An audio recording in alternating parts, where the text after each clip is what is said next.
I'm here. I'm comfortable. I just got to make sure that I'm making contact with you. At least I'm here. My I'm near. Upper eye. Get used to it. I'm here. Yep. Yeah.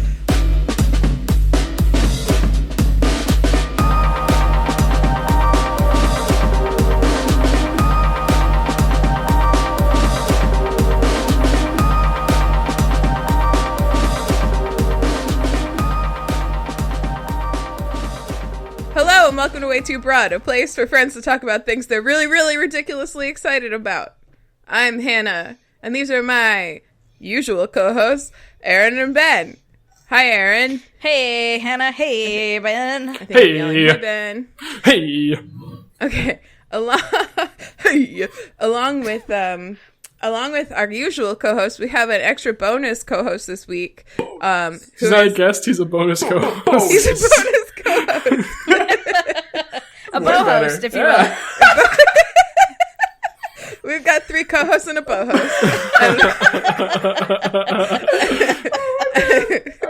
And our bo-host this week is Lucas. Most of our brother, Lucas. He introduced himself. I thought you were leading into me introducing. You need to lean more towards the mic, bo-host. Oh, you're right. When you said most of our brother, I was like, did Lucas lose a leg? And are we already really casual about it? And are you being like extremely insensitive about it? And then I was like, oh, he's not my brother. That's why. Oh my god. That's very clever. Yeah. I didn't think of So Ben and I, as some people might have gathered, some loyal listeners might have gathered, our brother and sister, and we have a third brother, and our third brother is Lucas, and here he is. He's right here. Hey, here I am, number 2 chronologically, but chronologically, third podcast host. Yeah, the po-host. Welcome to our co-host. I'm trying out different iterations of that. So Boko. No, I don't want to. Respect for Pocahontas. No, I'm not her. Can't make me analogous to that. This is going to be a much different journey than what she had to guide people through. I'm not here to guide you like that. I'm sorry. We're heading out into the wilderness of podcasting, and I do not know my way around. So I'm sorry. Well, it's important to set expectations early. Yeah. I don't want you guys to be like, Lucas, why? We're crossing this stream. Where's it? Where? What's this going to go to? I'll be like, I don't know. I thought I was here to make a funny podcast. That's the okay, so wow. On to the next thought before the last one even ended. It was not easy to branch off that. It's okay. You guys want to know what I'm drinking? I want to know what you're obsessed with first. No, that's not allowed. Okay. You can't just come in here and change how the show goes. You're right. I'm sorry. Respect the format. I'm trying to guide. I can't guide. No, you can't guide. Lead from behind.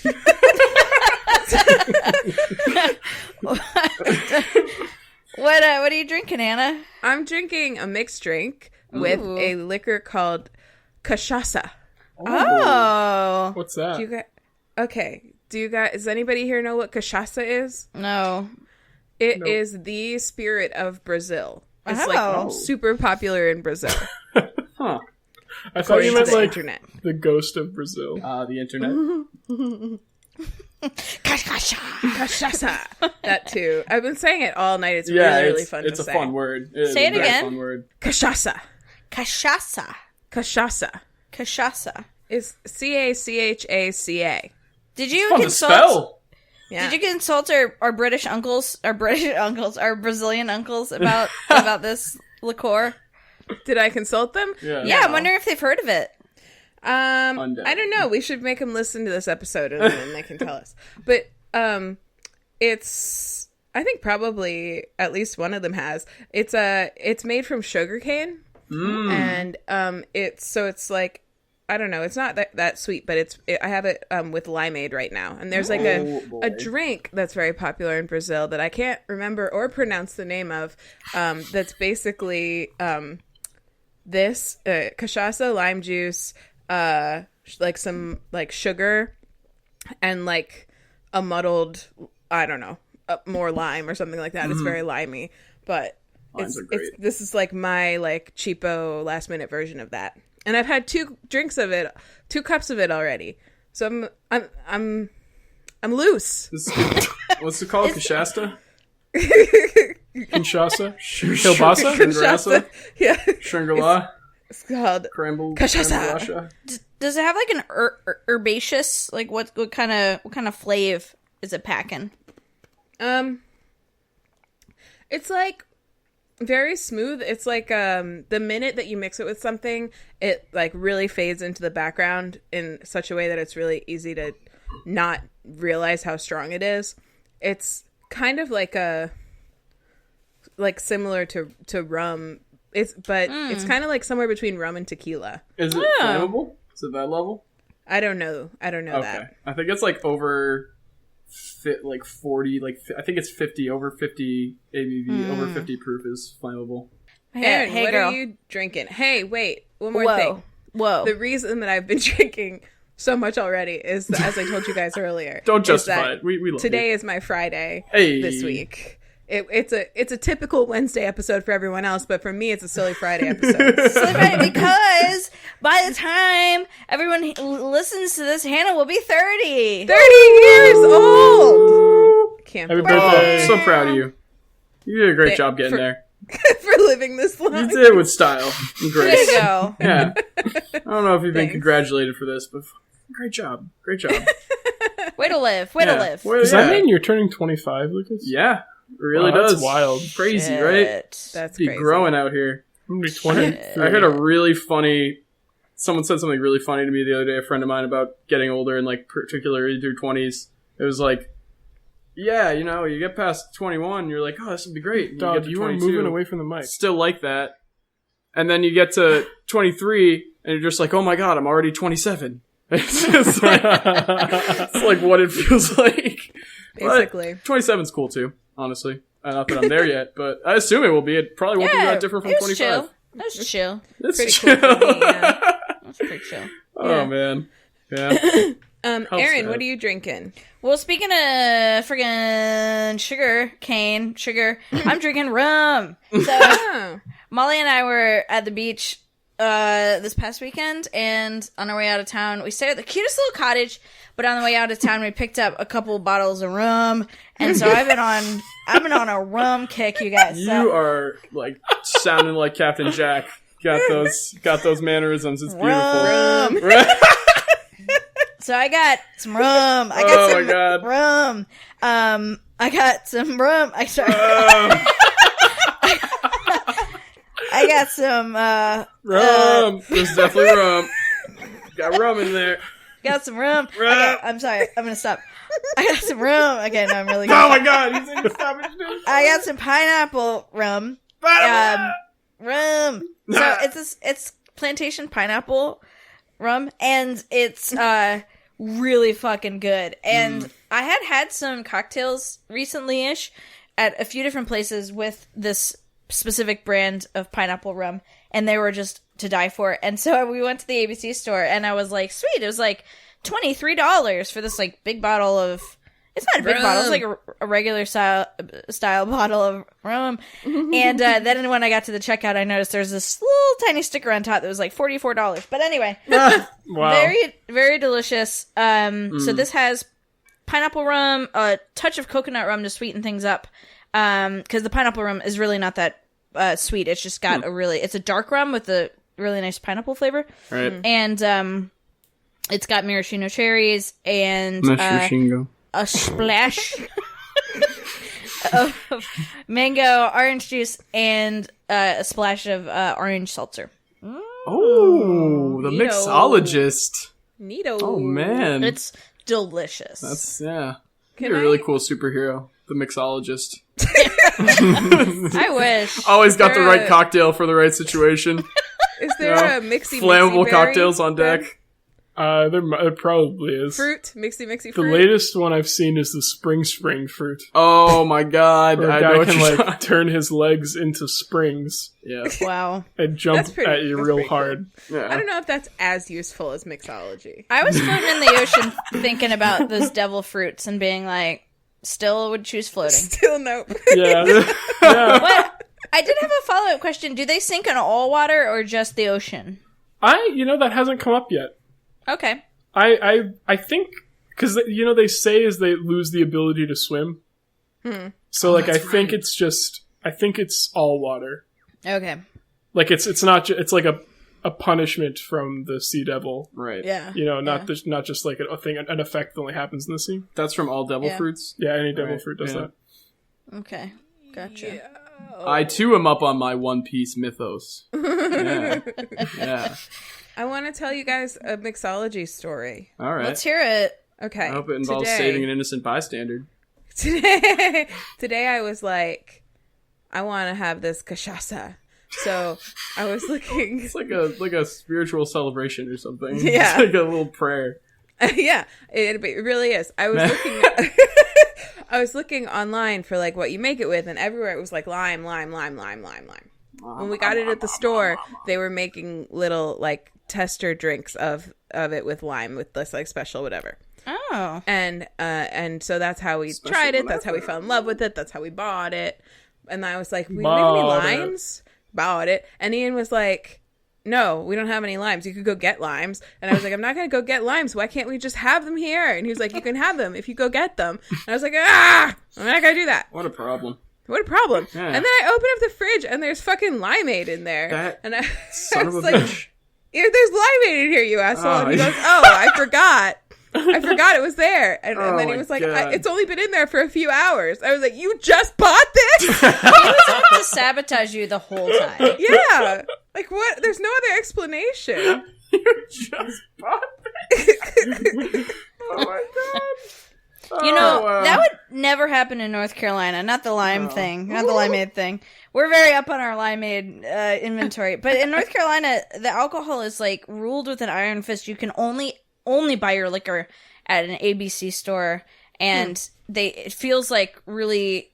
There's, like, bars on the windows. There's a police officer inside. Always? The people... Wow. Yeah, the checkout people are, like, up raised so they're looking down at you. Like, the whole thing feels very, Like a judge? yeah, you're on trial for buying your $45. Why did you want this rum. alcohol, sir? And I Gonna get have served. a good No, I'm time, kidding. it says here? I don't know. Why are you buying this alcohol, lesbian? Are you gonna be merry and gay with this? Is that your plan? Are you looking for a gay old time? Yeah. What are you boys drinking? Yeah. We're Well, both drinking water. I did purchase. I knew this was a thing that was a part of the podcast. I came prepared. I bought my favorite kombucha. I was going to talk about it on the pod. You it's have got- to look got at the the slight- microphone. slight You bit- have to talk to the microphone. I'm trying. I'm He looks at trying. it the whole time while you guys are talking, and then once he starts, looks away. I'm I just Like, it's- you're leaning like this while they're talking. It's just my style of pontificating, you know. I don't talk in one direction. You got to spread the story across the room, and it takes an adjustment. So We're the room. Anyway. Where's your kombucha? my booch, my favorite booch brand. It's GT's. It's like a pretty well known Yeah. brand, and Oh, I'm not a big proponent of like any of the medicinal claims of kombucha. I think that's a lot of bunk. But if you're looking for like a lower sugar alternative to soda, that's a great one. And the flavor in particular is their I think it's called Trilogy is the name. It's just like black tea and green tea in there, which is unusual for kombucha, and then ginger, kiwi juice, raspberry juice, and lime juice, and all that Wow, just that's a like lot. fermented together. It's delicious. So good. Yeah, you're familiar with it? I can frickin' attest. fine Yeah. booch. Fine booch. But I love GTs. yeah, their flavors are all really great. Yeah, except I used to really love their green one. I don't remember Oh, what I don't it's know called. if I've had that one. Well, I wonder if this is why, because I used to get it all the time, and then one time I bought one and it was completely flat, like no natural carbonation at all. And I thought maybe I got a bad one, so I went back 2 or 3 times, and almost every time it was the same way. So I don't know if like maybe they got like a bad batch or all their bacteria died or something. But You know what it would be was my not guess? pleasant. There was a period in the history of that company where they really got hit hard by state like advisory boards across the country for, you know, the story. They were trying, their booch was just way too alcohol heavy. It was like they didn't intend for it to be this way, but they just were overbrewing it. It was Lindsay Lohan's fault. Yeah. So glad you know this detail. Lindsay Lohan blames GT's kombucha. Yeah. Oh yeah. That's totally something that would come up there. Lindsay Lohan blames GT's kombucha for one of her relapses to alcoholism because of this and like shit, like maybe she's right. I don't know. Like you probably should have been aware as an alcoholic recovering that this product could cause that problem. But she was bullshitting. I'm not here to trash on Lindsay Lohan. No, she'd gone clubbing and was like, "Oh, I drink a kombucha," and then like kombuchas are on like lockdown for like alcohol content. So you're not drinking your kombucha. You ferment to bring it, though. Oh, that was quite a pun. I did. The thing is, I had like 2 SP Limonades earlier this morning. You know, the cream Italian sodas, and then I had a bubble tea with Ben. I like the aranciata. And at this point, I was just like, I really do not need another sugar beverage. So it's just kind of in the fridge, waiting for tomorrow morning. Cool. Yeah, got that water. He's got 30 liters of water. 30 liters of water. Ready I'm ready to outlast you guys in this podcast. We'll see who's the last man hydrated at the end of this recording. Let's see who has to pause to go pee. Oh, shit. We'll see who has a catheter bag. Touché. All right. Checkmate. I do like to drink booch in the morning because that's when you can actually feel the alcohol. Oh yeah. I love getting drunk in the morning. I was agreeing like as I wasn't like I got you. Oh that was a trick. That's why. I like it in the morning for maybe different reasons. I hadn't really I like that morning buzz, and I'm not talking about coffee. Kind of reevaluating myself and why I like it now. But you know, I'm gonna have it tomorrow morning anyway. It's fine. It's fine. Should we do it? Did we have upfront stuff besides our drinks? Yeah, I have upfront stuff. Okay, what is it? Sup? I've been playing multiplayer Stardew Valley lately. Yo, I watched your stream. It's not my stream; it's my friend's stream. I watched your friend's stream. My friend Jonathan streams it when we play on Don't be modest. twitch.tv/hiddenhype. And it's really fun to play it multiplayer. I'm really enjoying it, and I think that we should. Hannah, do you want to play multiplayer sometime? I think it would be fun. Yeah, I do. Do like we only have WayTooBroad one. We only have one computer, so Ian and I were just lamenting that we couldn't play it together. Yeah, but we could play it with Kylie you guys. doesn't like it. She doesn't like multiplayer. Does Kylie like Stardew? I'm super down. Yeah, she likes Stardew. She doesn't like playing it multiplayer. Because she wants to do her own thing. Noticing in the stream that she, well, first of all, she sounded kind of drunk. No, she was just tired. Okay. Yo! Yeah, the tone was so funny. Just saying. I think I'm just projecting. I'm not judging her. I'm just asking. As long as we're not drunk shaming Kylie. I'm not. And then if she were drunk, would be perfectly great in her own home on her own time. Yeah, it's not so drunk shaming. It's a dangerous she road to go sounded down. drunk, like she had just had a kombucha in the morning. Like morning booched up, that kind of buzz. You know? Just weird. Just a weird time. I think it sounds so nice to be able to like delegate. Like it's so overwhelming when you have so many things you need to get done in one day. And we cleared the whole farm in like a day. Yeah, it's with so 3 nice. people. It was so quick.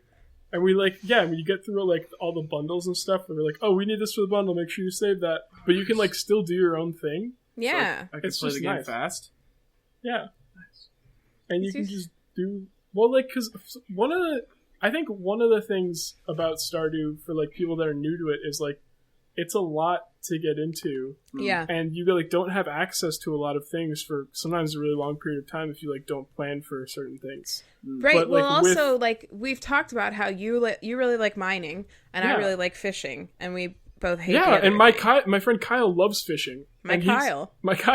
And so like he just like spends all his time fishing. Like we all water the crops in the morning and like talk about like what we need for bundles and stuff. And then like he goes off and fishes, and like I go to the mines or like do whatever I want. Like That's you don't so have fucking to. idyllic. Yeah, and we just like talk about stuff and hang man. out. It's so fun. That's so nice. It's like Sounds going and catch crabs beautiful. at the beach. Yeah, it sounds so nice. Erin, would you ever play? Yeah. Oh, we should Props. do it. It's so much nice when you have like people. You're playing with people who've already played. Like Jonathan and I have played before and like have our own files, but Kyle's never played before, so we can like show him how to do stuff, which is really nice to have too. Yeah. And we could I do the like same it. for Erin. Erin! Yeah, let's start do it. All Man, right. you got these hot puns, Erin. I have an upfront thing that I'm going to delegate to you, Hannah. Oh, what is it? Well, just because my internet's spotty, so if I open a new tab and try to go to it, my Hangout will putz out. But so we've been working on the website and WayTooBroad.com. You have. And we created a Trello board just to kind of keep track of little things we want to add. And last night I was working on it and I created a little column for myself for like reminders for like little tech things I had to do. So not like overt features, but like little things for me. Yeah. For me to track for myself. And the moment I created that board and added a card to it, I was getting like mad alerts because Hannah started adding some tech cards for me. Hannah, would you please read all the tech cards that you added for me last night? Well, Ian did some of these. So, okay. Because he was loving it. Like, after I was done, he was like, give me your computer back. I have another one. Like, I could tell he was like Googling tech words because some of those are using actual like tech buzzwords, but they make no sense. all right. So Erin made a list called Erin Tech Stuff, and she wrote add CSS preprocessor and add color variables, etc., which didn't mean anything to me. So I. So you thought you'd add more things that didn't mean anything to you. Right. So the first thing I wrote was give the Sparkwing plug a triggle. Which, by the way, has been done now. It's been moved to done. God. All right, good. But you set an alarm for I'm it. not worried about that. Yeah, Erin said she may have to do that again in a few weeks, so I set a new due date for August okay. 8th. Yeah, that's the first. I went on the website. I can't believe that hadn't been done yet. Yeah, I was like, these Sparkwings are fully untriggled. This is just This is amateur. madness. Yeah, I know. It was kind of shameful. It's okay. It's, You gotta You did a great job. You just gotta keep those Sparkwings triggling. So then then holdover FRR's chompers. We've got Flub the Hornets. This one was Ian's. Rebuzz the script buzz.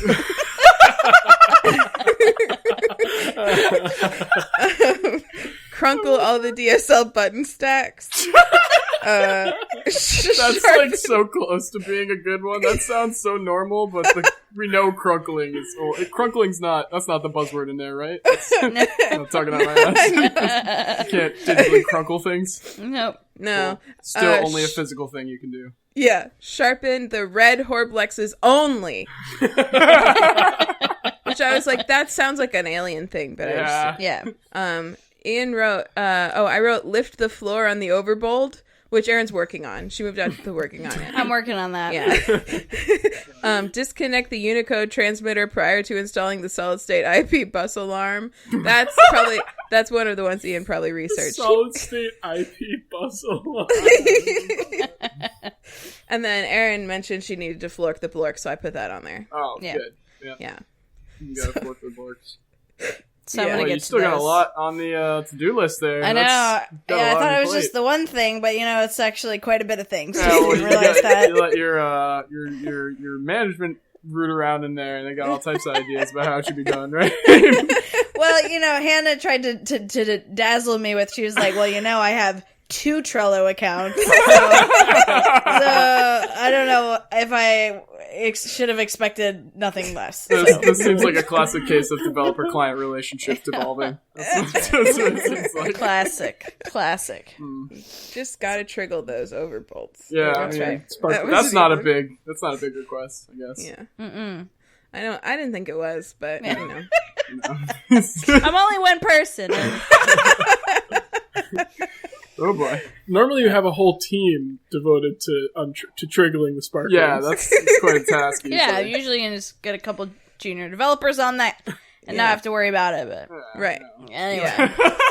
It's fine. Great, No, I get it. great. It's great. No, it's fine. Trigger all those.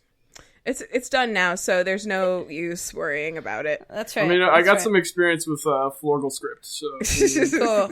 I'll holler at you. I can unflorg some blorgs. That's really all I got. But Cool. Was it That's quite Rebuzz the script buzz? Yeah. that's my favorite. I really like Buzz the script buzz. It sounds so real. It could be real. Well, because I was thinking about how, like, if you went into anybody's emails or, like, Trello board in an industry you weren't in, it would look like nonsense. Like, sometimes I write emails at my work, and I think about how, like, 8 months ago I would have been like, what the fuck does that say? Yeah. So, I get it. Excuse me. You're excused. It's burping Excused. time again. No, I thought you were yawning. That's the burping segment, and Done. who's up first? I'm up first. Hey! Who's on first? My Am I favorite. right? But I don't have anything. Oh, What? nothing. Good job. Whoa. Well, so I was gonna give the floor to our guest, Lucas. Bo-host. Our bow I host. get our bow Pardon host. you. I Hannah. get the first spot. That's pretty cool. I'll take that. I gotta turn the fan on though. So hold on Okay. 1 second. Okay. Holding Sorry. on. Hold on. That's where we talk Holding. shit about Hannah when she takes her Letting earbuds it off. go. Alright, Yeah. say whatever shit you want to say about Hannah right now, and then she'll hear it while she Yeah. edits. Yeah, well. Talk Hannah- shit about it right I now. mean, You have limited time. Hannah's, she's sometimes isn't that good at like, being, like, Wow. She's That's a awful. great gardener. I'm doing this wrong. her gardens, yeah, go for a garden. Her gardening isn't great. Bad landscaping. Oh, God. She doesn't have a water feature in her yard. Damn, Ben, that was That's harsh. savage, Ben. Yeah, man, That come was on. so savage. I don't pull my punches, okay? I tried not to like virtually motorboat you guys this time. Thank you. I'm a little Really disappointed. Yeah, that's me. That's just me. Okay, so Lucas, what you got? Well, I got, I don't know if you've heard me talk about this book before, but it's a book I would love to get the chance to read. It's by a man named...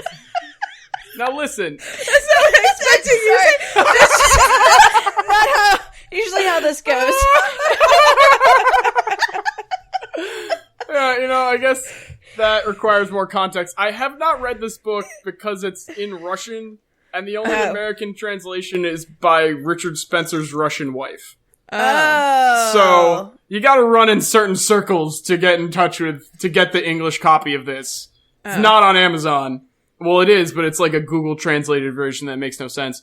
There's a few, there's some really, if you dig deep, you can find some analysis on the internet, but it's hard to find the contents of this book, but it's still really relevant, and there's a lot on Wikipedia, so shouts to Wikipedia. Make your donations if you haven't.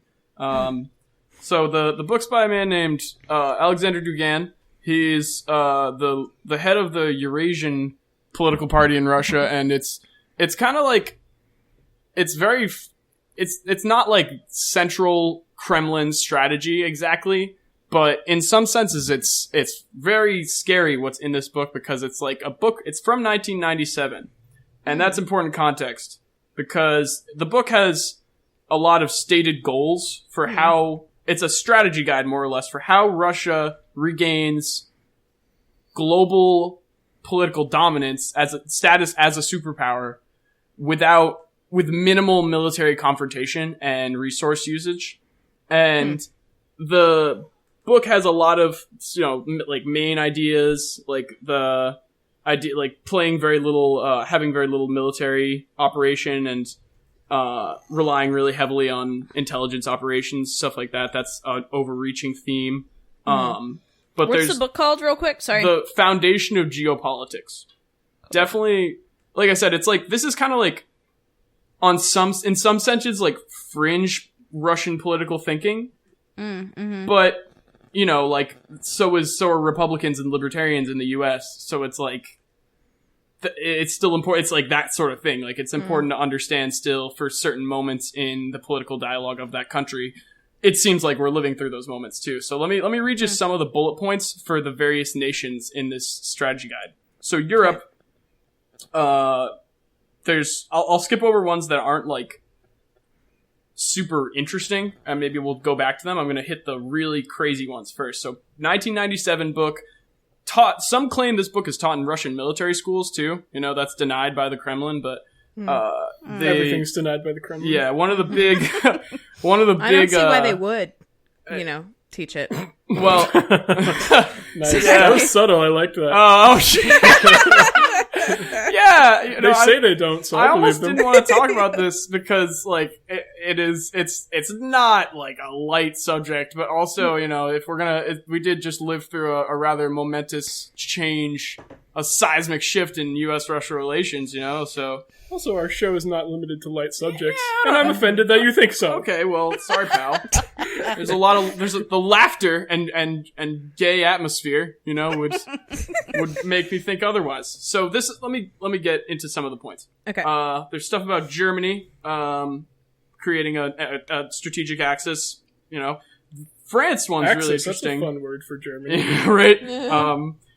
They want to encourage France to be really friendly with Germany and create this, basically revive this tradition of allies between France and Germany that kind of work against their Atlantic counterparts in the US. The UK should be cut off from Europe. That's my favorite point in the book. Wow. That in 1997, he was this Russian political philosopher was theorizing that would be a very good strategy for Russia to undertake. Interesting. Yeah. The Ukraine should be annexed. Well, happened. Crimea, not all of it, but yeah. Well, Crimea is a separate thing that they also mentioned should be annexed. It's not in the Ukraine. What? Yeah, Crimea is not a part of the Ukraine, right? Yes, it is. I think it was. Ukraine has not been annexed, and Crimea is a part of Ukraine. Oh, okay. That was annexed. That's Russia. the thing, is it's like, in this guy's strategy guide, the Ukraine would just be annexed, but Vladimir Putin, interpreting these ideas in real time, has softer, more like realistic. Yeah, goals, more basically? Realistic, more like taking part of Ukraine, surreptitious and subtle ways of accomplishing similar goals. Right. Well, it's like a test. It's like a testing his limits kind of thing. Yeah. Georgia should be dismembered. Happened. Is Georgia not around anymore? No, Georgia was seized by Russia. When? Yeah, look it up. Yeah, like during the Obama years. Jeez. And he didn't do anything about it? Nope. Finland should be absorbed into Russia, and southern Finland will be combined with the Republic of Karelia, which is, I guess, an area that borders Finland. That's important because the book's one of those like overarching goals in the book is that the maximum task is the Finlandization of all Europe. And I didn't understand that term, but I was talking with a friend of mine who's Italian, and that immediately made sense to her because I guess the relationship between Finland and Russia is already one that's very, it's a tense relationship for Finland because this nation wants this land. They want these ports that Finland has, and they always have. And I don't know if Finland was formerly a part of the USSR, but that's all. The long and short of a lot of this is just regaining a lot of the nations, the satellite nations that were formerly a part of the USSR, because that's something that's a huge goal for Vladimir Putin. In his eyes, the loss of just that landmass of the USSR is something he's always trying to reconcile. So I don't know. It's the main points to take away are that use the idea for there's only one bullet point for the US, and it's Russia should use its special services within the borders of the United States to fuel instability and separatism.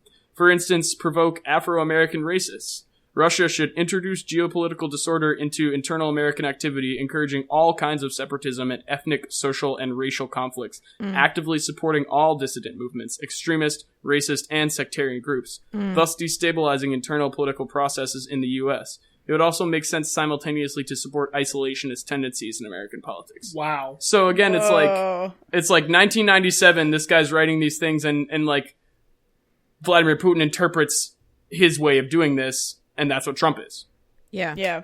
It's something that's like, it's like they were nice enough to make their whole plan to dominate the world open source, but it's also in Russian, so like, I don't know. So it's like having a Trello board and you don't know what the fuck anybody's talking about. Yeah, but they're talking about the most important shit in the world, and you know that. World domination. Yeah, so I've been pretty obsessed with this book, just from I'm constantly, not constantly, but every once in a while I'll just like search through the internet as deeply as I can to find any kind of analysis to it. I found one website called the Kali Tribune, which has, I don't know if you can see I don't know what you think of that logo right there. That? Yeah, it's like, it's not like, reputable? I mean, I don't know, like this, it's just like some, like, Russian-speaking political, philosophical, probably like grad student or something's blog, but it's the only analysis I've been able to find of this book online. I'm sure there's, people in our government aware of this, but it's still something that's just like, it'd be nice, I feel, if this was at least something we thought about more in America, just that like this is what far right is in Russia. It's actual fascism. This guy identifies, Alexander Dugin is an eschatological fascist. So he thinks the world's going to end in fire and fury and war, and that everyone has a role to play in it, and that we are denying our fate to not try and play that role, and it's kind of just inherently evil. I think that's kind of what liberalism is to this guy. And then there's also that he is a fascist. It's like he thinks that's like it's like, yeah, that's the right one. Yeah, fascism. Like that's so mind-boggling to us here in the U.S. But there's that's what far right is in a lot of the other parts of the world, especially Russia. And fascism has like a very real meaning, and a lot of it's just about portraying convenient goal. Like your external messaging is always separate from policy goals. And that's why people always, there's fascists all across history of all different on all different parts of the political spectrum. And I don't know, people get mixed up in that. That same friend I was mentioning, the Italian friend, we have the funniest debates about fascism because she has this really weird emotional, like, softness for fascism because fascism in Italy has done different things for their culture. Like fascism in Italy was terrible for a lot of people, but was positive for some people too. And especially now in Italy's current political climate, it's just becoming more and more of an appealing idea, centralized power, because Platonic philosophy dictates the idea of a strong leader as being ideal. And that's something that people just like refer back to, especially in parts of the world like that. So I don't know. It's do some reading up on it. I think there's probably some, just go to the Wikipedia page at the very least and read about Alexander Dugin and the Foundation of Geopolitics, and that's what the book's called? Foundation of Geopolitics. Okay, nice mundane name. He's got a he's got a website. This guy, it's 4pts.com. Don't go there because like you'll probably be on CIA watch list. Or you'll get like kudos from the government. They'll be like, "Yeah, cool." Yeah, right. Or they'll be like, "Yeah, great. Let's hire this guy." Oh my god, you can join her book club. Yeah. Do you want to be chief of staff? Oh my god. That's so true. During the election on this guy's website, there was all types of pro-Trump stuff. And it's like, the man who also wrote the book for Geopolitical Dominance by Russia is pro-Trump. Like, what is that? It's crazy. He's like, exactly as I planned. Literally, yeah. Like even if he's not in cahoots with them. That's the thing. It's like he's still be positive for them. Mm-hmm. Like, there's no... Yeah. There's no good... Like, no matter what the actual results of the Mueller investigation are to me, like whether or not the Trump campaign was involved, it's just enough that they wanted him... that the Russians and the Kremlin wanted him to be president so bad that they started this whole operation to, like, destabilize and discredit Hillary Clinton and her and her campaign. Right. I think there's kind of like a level of complacency. Like, it was striking me when you were talking about the far right being actual fascists in Russia, Lucas, because I think that I think people are pretty heavily desensitized to the idea that fascism could still be a threat in the U.S. Right. Mm-hmm. And it's weird because it's like, it's done a lot more damage in Europe where they've had like real fascist leaders like Hitler and Mussolini and Franco, and yet it's still so much a part of the political dialogue there. Yeah. Probably because, actually maybe it's because of those things I just said, where like even people from even people from the Franco days in Spain are still somewhat like members of the government, and like they just were in power for so long. Because I've thought a lot on that subject too. It's got, like, Stalin in Russia. You'd think like, oh, everyone must fucking hate Stalin. No, not at all. And I think a lot of it just comes down to like unilateral authority and the appeal of that, especially if you're like an overwhelmed and exhausted and like disinterested populace. The idea of someone just having unilateral authority so you don't have to worry about the direction of your country. That's nice. And then also, you know, when you look back on it all, like when you go back into history and then like, okay, what did they do? If you have a leader like Stalin, like Franco, like Hitler, like regardless of what they do being good or bad, the fact that you can attribute all of it to them is a part of the point of fascism. And it's why the brand keeps coming back. Because there's a point, there's a political thought that people reach, and it comes from a place of desperation and ignorance, and it's not a good thought, but they just want someone who can be effective. And that's what fascists are. And that's the thing that we need to stop acting like they're not. Well, I think it's how they're viewed. To be defined there, but they get power because fascism to me is they're not effective leaders generally. Like they're not effective in terms of producing positive effects for their people. Right. I agree. They're effective at gaining power. That's exactly. all they're effective and that's the thing is like people like capitalism, like liberalism, like democracy, all these schools of political thought all are plans for more or less plans for running society or allocating resources. And I feel like the way fascism defines itself is it's about power. It's just it's a dynamic for centralizing power, and it's and in that sense it will take on the guise of any particular political philosophy that serves it to centralize power. And that's why the people in fascist countries always end up getting fucked over. It's because it doesn't start from policies to help people. Like you said, like it starts from how do we get the most power to the smallest number of people. Yep. And in the fascist side, there is like, oh, you can't help anyone if you don't have power. Like there is an argument to unilateral authority being necessary for a country's leadership. That's why the founding fathers included the nation of the office of the presidency, but they put so many checks on it because they also were smart enough to recognize we've seen why they're popular with Trump getting elected. Like people get tired and exasperated of something like the gridlock in Congress with like people like becoming so much about voting on party lines that nothing ever happens or like gets done. They get tired of it and they just want someone to come in and do something. Exactly. Like you said, it comes from a place of desperation. So that's why they're often, even though there's this long history of fascist leaders, like, and their people's getting fucked over, they're still often populist leaders. Like they're when they come to power, hugely popular with their people. Yeah, exactly. Well, like everything that you've been saying about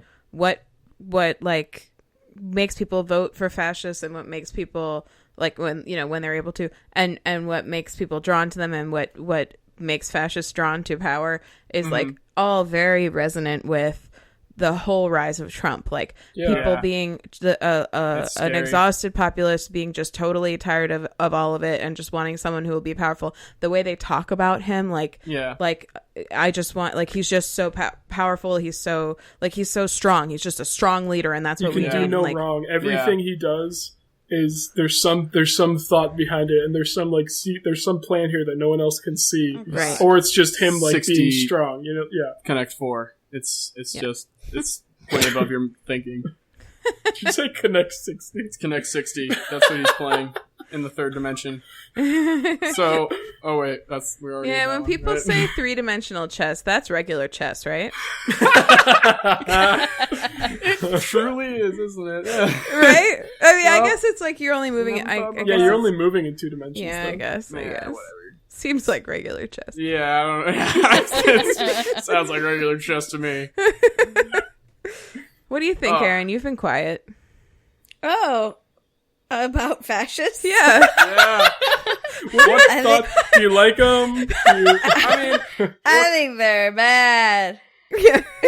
I don't know. You've been awful quiet, Erin. I mean, Well, I also translated that book, so just been working on that quietly over there, translating. Luke, you should learn Russian. God, I think it might be useful in the future.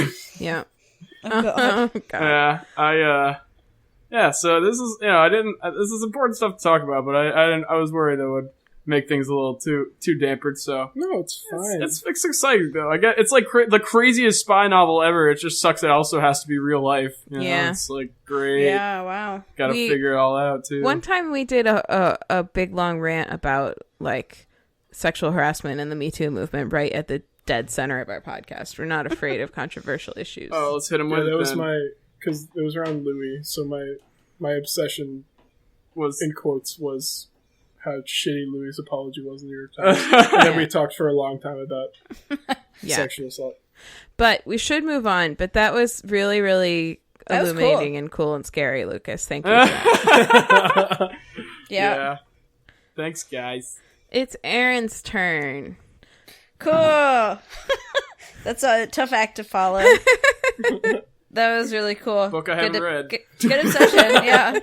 That's where it started. Yep. Good obsession. My obsession is a musical artist that I would just love to listen to. Oh, sweet. No.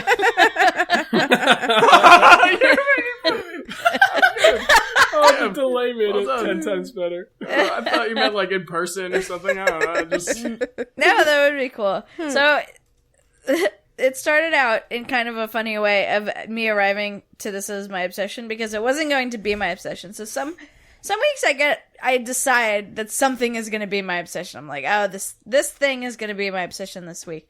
And I had that something, and then so I said to Hannah, I was like, Hannah and I had been kind of crushing on the same musical artist, B. Studwell. And WayTooBroad.com. that's been really fun for me to have kind of that kind of like, yeah, that's kind of like shared kind of crush pal. It was a crush pal. It's been really, really fun to have a crush pal. It's been I have so to great say. having a crush pal. I agree. feel like without having a crush pal, I was telling Erin, I would have felt like I actually was losing my mind because I Yeah. can't focus on anything else in my yeah. ears. Yep. Yeah, that's how I felt. And I was just shouting into Hannah real quick for being my crush pal. It's been into you, so Erin. fun. Thank you. Double shouting. Shouting. The rare reciprocal shouting. Shout and echo. So I was kind of having another little music crush, and so I was like, "Oh, Hannah, I'm gonna send you this artist to see if like we can like do Crush Pal round 2 or whatever." I'm like, it's not my obsession this week, but then I started to like seriously about to like be like, oh my god, but look at this video, but I just want to tell you this thing, and then I was like, I think this is an obsession, so I think that's what it is. organic. Yeah, so it was an organic route. So the musician is LP, so that's her stage name. Do you know LP? I know of an LP. I didn't know it's not a her, so I think we're on different LPs. This Oh, yeah. I'm sorry. Sorry, I thought I knew who you were talking about. That's an artist I would love to listen to. The letters L and P. So her name is like Laura P something. She's Italian. Wow. Laura Pee-Pee. PP, it's probably that. Wow, Hannah thought that was really funny.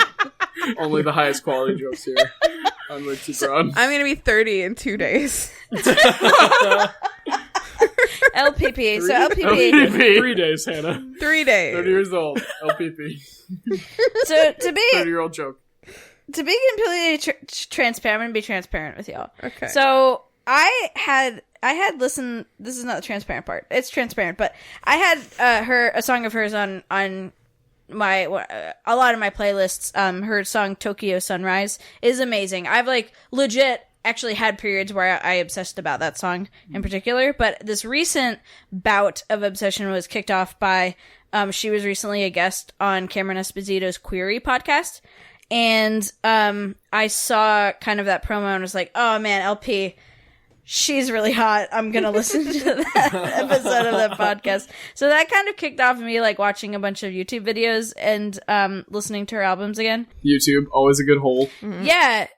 And so that a qualifying thing I'll say about that comment about like where I was like, oh, she's really hot, I'll watch this, is that there's a lot of things about her that I super appreciate. So I'll begin. Mm-hmm. She has had a really long music career. So she's 37, which is really cool. She's 37, and just in the past year, she like blew up in Europe. So she's like huge in Europe right now. Mm-hmm. Like just like she's got some songs. She's kind of charting a little bit around the US, but she's like blowing the fuck up in Europe and just touring constantly to like sold out crowds and stuff like that. Mm-hmm. So I think that's really interesting. A fun fact about her, back in the day, I think 1997, she actually was doing a lot of songwriting and not as much performing. Mm-hmm. And she wrote a song for the Backstreet Boys. I think she wrote a song for like Christina Aguilera. Do you know what song? Let me look it up on Wikipedia. So, and something I really love about her is that she's got this like really cool look. She's kind of like rock and roll. She's got like really like curly hair, almost like afro kind of. And she's like real skinny and has this like chest piece tattoo, like a ship, and wears a lot of shirts that are kind of like come down so you can see her like entire chest piece tattoo. And so she's got this like really this sexuality about her, but in a very like gender fucked way. Mm-hmm. So it's not like the normal, like she definitely like has a sex appeal and uses it like in her cover, in her album art and stuff like that, and her music videos. Like she really uses and flaunts that sex appeal and is not ashamed of it and really leans into it. But it's completely in a different, like it's like not for the male gaze, if you will. Like it's really not. And so I love that. And in a lot of her recent music videos, it's like very gay. Like it's not very gay, but it's like telling their love songs sometimes, but it's like a prominent about like her and another woman. And in a lot of the most recent music videos, it's I think her real life fiance. And so that's really cool. Another thing I love about her, so she's got this like really rock and roll look, like leather jackets and like skinny jeans and boots and like this like, I would hesitate to say Mick Jagger, but kind of almost that kind of Mick Jagger swagger, if you will. And the shit that moves like Jagger? Maybe, perchance. You'll have to ask Maroon 5.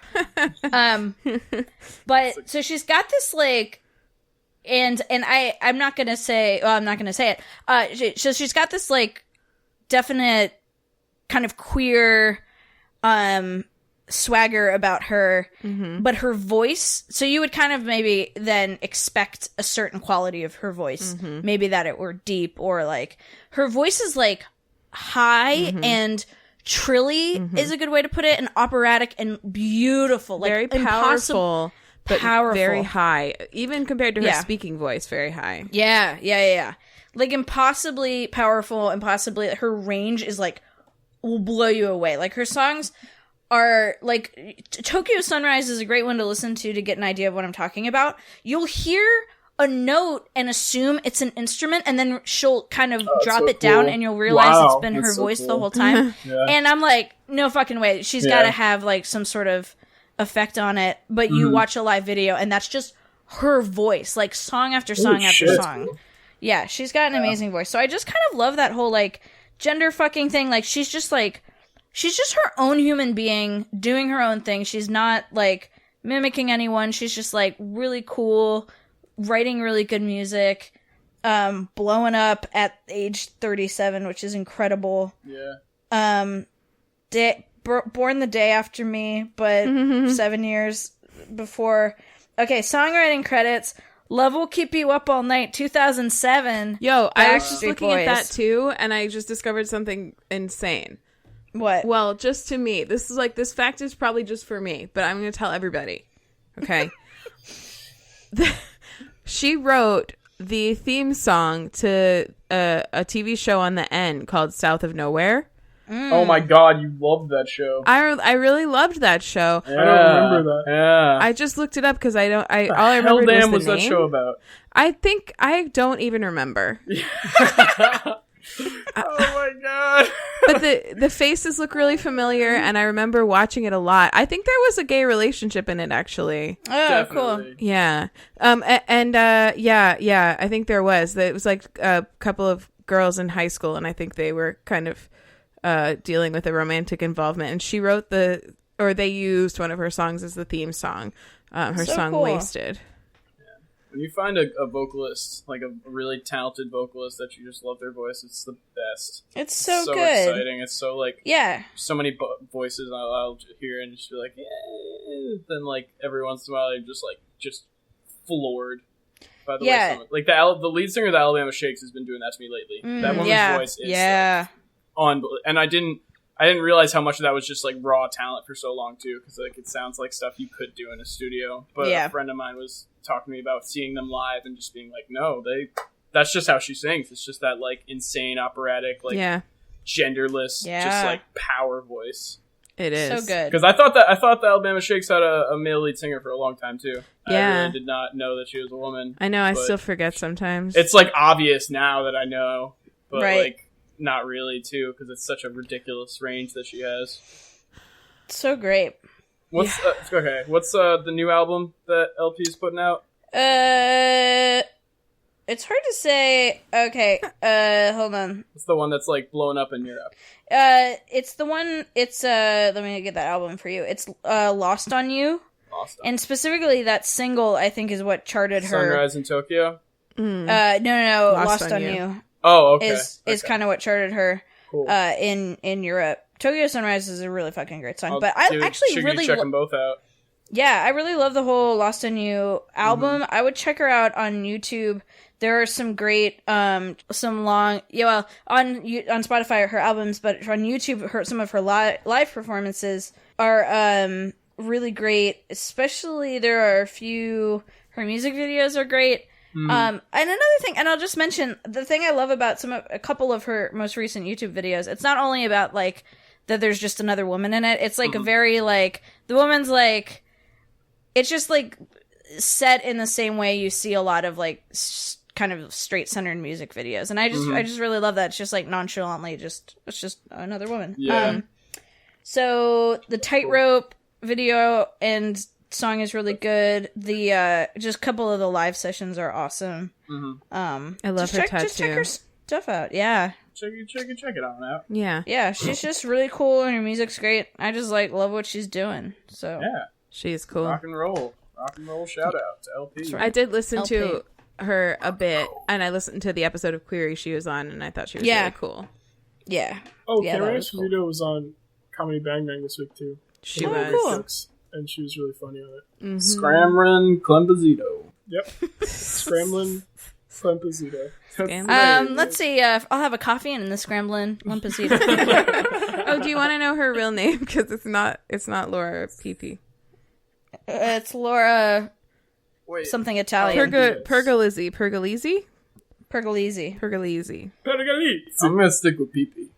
and be perplexed when I cannot find an album. Laura Peepee. Oh, Peepee. I was told this would be a Laura I was Peepee. told this was a Pee-Pee album. Speaking of Peepee, I have to go Peepee. I'll be right back. Alrighty. What? You missed your pissed. Whoa. Look who's having the most hydrated laugh. It's right. Oh, shit. Oh, someone brought their blanket in here. Maybe I'll change my obsession on the fly right You can't do that right now. I can. We're locked in. I can and will. Oh my god. There's Is this okay? Does this normally happen? Yeah. You can just do this? Yeah, normally you just don't say it Oh out man. loud, though. I'm gonna have to I Gonna have don't to know how I feel rethink. about this. Yeah, I'm not sure. Can I change you mine? Can't change yours now. Can we record mine? You are on the record as being obsessed with a book you have not read. Say hello to Henry, everybody. Henry. Oh, Henry! Oh, Henry is a weird candy. It's also a book author. Hi. Oh, maybe. Baby.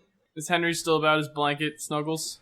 Oh my god, he brought his blanket from the bedroom all the way into the bonus room. Oh my god! So he That's gets so really cute. he gets He's really so super cute. worried when I'm recording my podcast. So he'll stay upstairs and lie down at the door What and a get good really boy. concerned about me. So it looks like he was doing a blanket activity while Oh, he's tender. He's tender. he's so tender. Yeah. For like a pretty That's right. big dog, he's like Yeah, he's tender. He's a He's sweet so little Tender. He got stung by a lot of bees today because he Really? Molly was doing a lot of bee stuff. She was extracting honey today, and Oh man. he went over and sniffed the bees and got stung and kind of just stood there Oh, and got stung Henry, a few more no. times. Molly had to put him inside because he was like just couldn't. He didn't move. Henry, no. He's like, I He don't didn't know what's know. happening. Yeah, he didn't know. Oh. Anyway, Anyway. well, that's my obsession. Sorry for the bathroom. I'm changing mine on the fly. Whoa. Mine's really short we need because an it's alarm like for this. it's something that I wanted horn. to talk about up front, but I forgot for like 2 weeks now, Oh. and I just really love it, and so I'm gonna bring it up now. Fuck yeah. All And right. it's that. So Kylie and I have been going to bed at different times a lot lately because she has to wake up early for work, and I work like relatively late often. And so like sometimes we go to bed like a few hours apart, and then I wake up later in the morning too. So we've both been like sleep talking to each other a little bit, and more recently, both of us have like don't read these yet. I'm gonna read out loud. We've like been writing messages to each other about conversations we've had. We only have 2 of them on record as of yet, but it's gonna like happen more, and we're gonna send it to each other. Maybe we could like turn it into a segment or something. Well, That's so great. You should also consider sending them to So Dreamy because we do accept sleep talking. You should just okay. use this clip. Yeah, we can use this clip. All right, so this is the first one, and this was Kylie was getting up, and I was still sleepy, but like talking to her as she was leaving. Okay. And so it starts with me. Spot on. Kylie said, "What?" And I said, "Spot on. You're correct." And she said, "Correct about what?" And I said, "About what you just said." And she said, "What did I just say?" I said, "About the sugar being melted." She goes, "The sugar being melted?" And then I go, "Yeah, bye-bye." And then roll over and go back to sleep.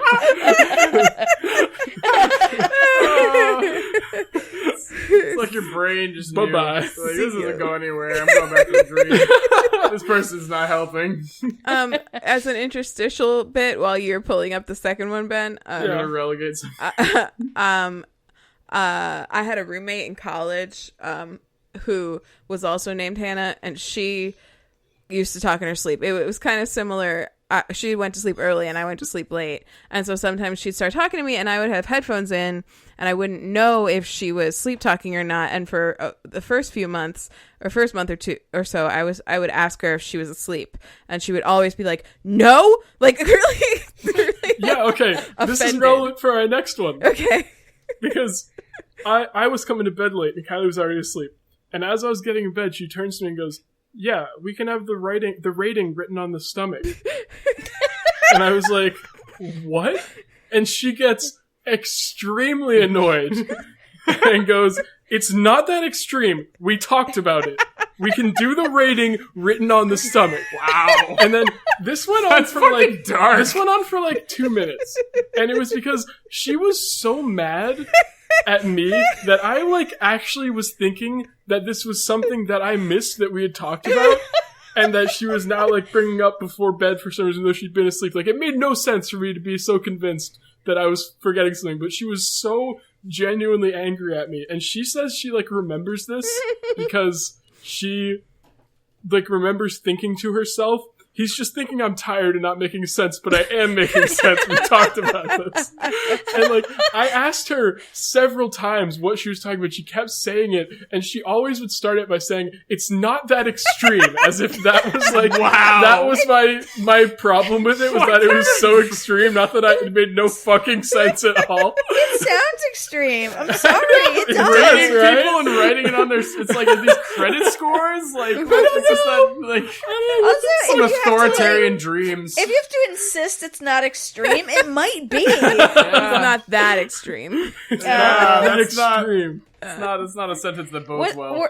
Were her eyes open? No. Well, they were like half open. She was very clearly like, and I started laughing hysterically and she got so mad at me for laughing at her. And it was like, the reason it made me like so convinced that I was like actually wrong is because I can do this thing sometimes where like I'm more dismissive than I think I'm being. And it's just like, I think, I don't know, it comes from being a white dude. Like, I tend to, I actually think it's a thing in our family too. Totally that we get from like our dad is like, No, it's not. No, what do you mean? It's a like. I was being dismissive. Yo. I was being dismissive. It was a meta joke. Wow, that was great. Fuck. You were way ahead of me and Lucas there. We were like 10 steps Getting behind. defensive is also But do you runs in the remember- family. I remember Uncle Al said it perfectly on Thanksgiving. It was like, when Browns argue, we're right until we're wrong. So yeah, Like, we just assume if we're Right. like arguing something, we can be convinced otherwise, but until we are, We're right. we're definitely right, you know? And so I can end up coming off a lot more dismissive than I mean to, and Kylie, like, with something we've talked about before that I, like, need to work on, because Kylie gets mad at me for it sometimes, and she was, like, getting annoyed in the same way that she does when I do that, so I, like, really thought I was like, oh, fuck. oh, I was like, this instant kick down where I was like, wait, am I doing that again? Like, shit. that's so funny. I love the story arc of this. You're Yeah. like, she's sleeping. And then you're like, Is she's she? sleeping, but am I wrong?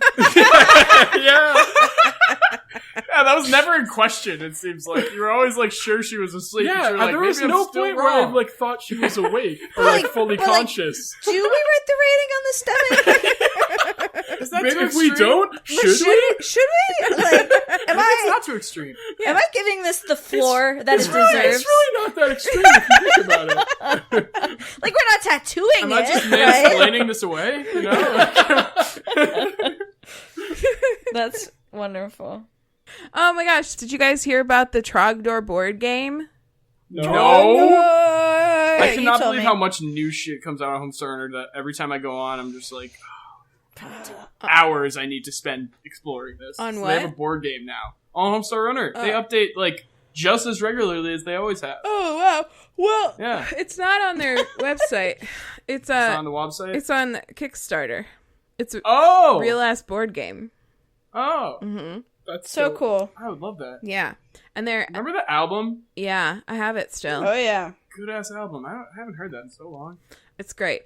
I am very great, and the ladies in my town all know my name. I remember that. Except for this one girl. She thinks my name's Brian.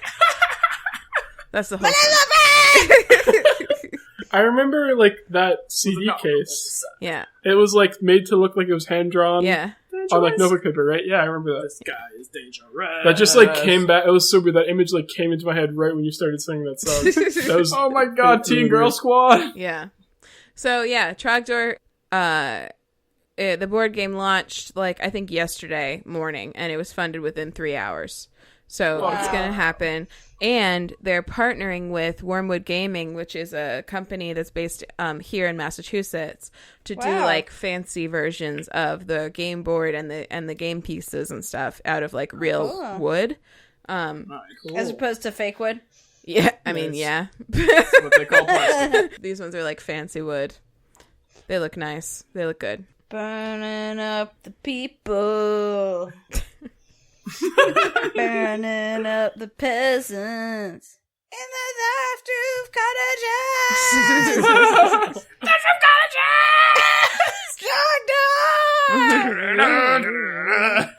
Oh my Cool. god, they're amazing. That's not gonna be listenable probably. So we. What? Why? all that singing like didn't a- work together all at once? I can't imagine how that wouldn't be I don't see prime any reason why content not. right there. I want to give a big, huge shoutouts to Rachel. Hey, Shout Rachel! out! Because Shout. she's been like building mad bridges between like us and potential So Dreamy listeners and other podcasts and podcasting networks and like making all these. She's just like, because she's just like very friendly and active and open on Twitter, and she like tweets out her dreams and stuff and retweets other people's dreams and like and in that way we've now got engagement with people who like we use their dreams on the show, and so they listen to the show and they like it, and it's just really nice. Awesome. Because and also we just, this episode that released last week, we reviewed kind of, or like talked about another episode of another podcast where the network that releases the podcast actually like reached out to us and asked us to listen to this episode and maybe talk about it on ours, because it was all about a dream that we weren't sure if it happened or not, but it turns out that it is based on a real dream. So it was like really cool. Awesome. And it was really like nice and affirming, because after we put out the episode, we actually heard back from the network, and they told us like, how much they liked it. And they also told us that like we actually, some of the sort of guesses that we made about why things might have shown up were like somewhat accurate, because actually the person who had the dreams like listened to it. Wow. Oh, wow. Yeah, which is like pretty That's cool. awesome. So awesome. it's been really neat. It's been really, really fun, like hearing feedback about the podcast. And also big shout out to a former coworker who I won't name, who reached out to me about he's been listening too, and that's really awesome to hear, and I really appreciate him. But it was just cool. It's just nice to hear from people, and we really like it. And I wish I had the sort of Twitter energy that Rachel has. And I really appreciate it about her. Shout out. Shout out to Rachel. Big shouts. Great podcaster, Rachel. Yeah, big shouts to his anonymous coworker. Thank you. Former coworker. I like how you're thanking them. I just, we can't know who you are, but I want to thank you. And I hope you're thanking us for protecting your anonymity. Maybe you should put Lucas and your old coworker in contact after this. I think he has something he wants to say to him. If I can give a more direct thank you, I would. Or do that. them. I don't know. Oh yeah, true. Yeah. Okay, should we do homework? Homework. Okay. Yes. Lucas, what's your homework about the book we can't read? Oh, well, I guess watch Don't Be a Sucker if you've never seen it. Where can we watch that? World War. It's on YouTube. Really easy to find. Just search "Don't Be a Sucker." It's got Russian? that. No, it's a World War II propaganda film from when America understood the dangers of fascism a lot better, and it's like propaganda films, not always interesting, but it's really good, and it just talks about what the essential strategy for fascism is, which is to divide and conquer. I see. So good to watch. Cool. Good to watch. Do you want to plug any social meds? Social meds? He doesn't do those. You don't? Do you? Yeah. Okay. Don't have a single one. Is there anything else you want to plug?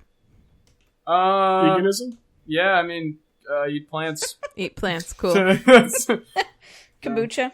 Booch, yeah. Eat plants, drink booch. Yeah. But like, don't expect to get your diseases cured either. It's just fermented tea. Okay, got it. Erin, what's your homework? Cool, sup. Okay, my homework is to check out LP. I would check her out. She's on Spotify. She's on YouTube.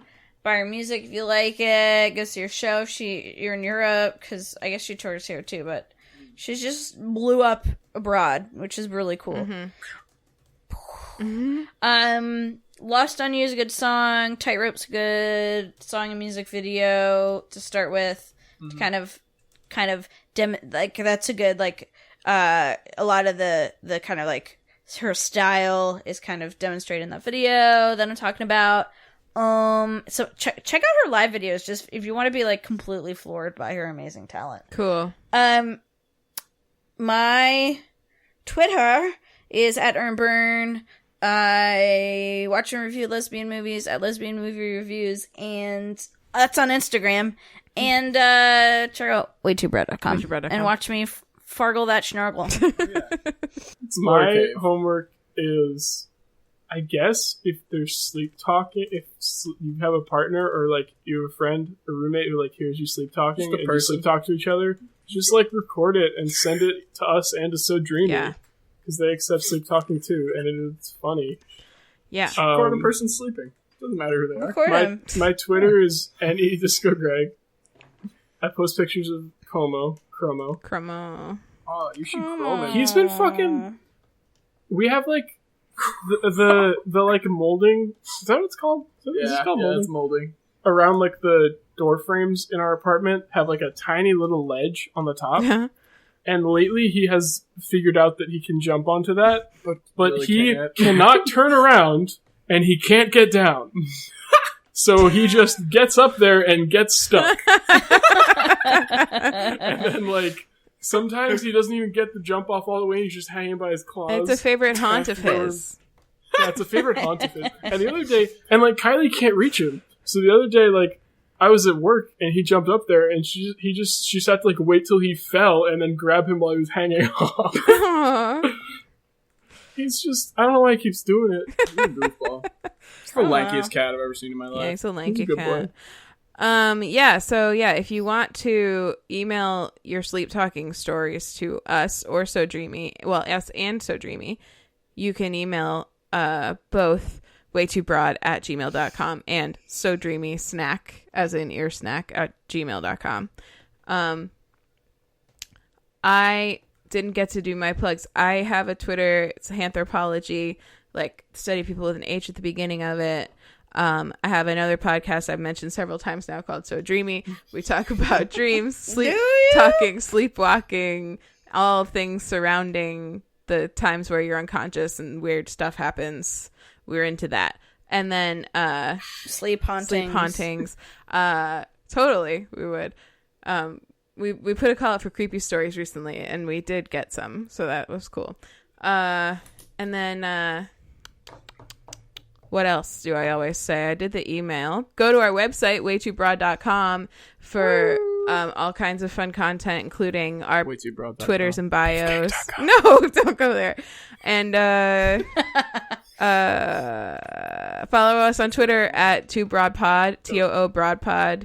And I think... Oh, and leave us a review, please. 5 stars. 5-star reviews. Yeah, mainly 5 stars. I check every other day, and it still always says 8. And we want more. We want 9 or 1,000. Can I review again? 9 and or 1,000. Thank you for leaving a review, though, Lucas. If you guys see the one on there about narwhals, that's Lucas. This guy. Yeah. Yep. How'd you fool? Gotcha. And I think that's it. Did I miss anything, you guys? No. Okay. Well, then, thanks for listening. And the podcast candle is now extinguished. Now it is. I was like, where's the theme music? Yeah.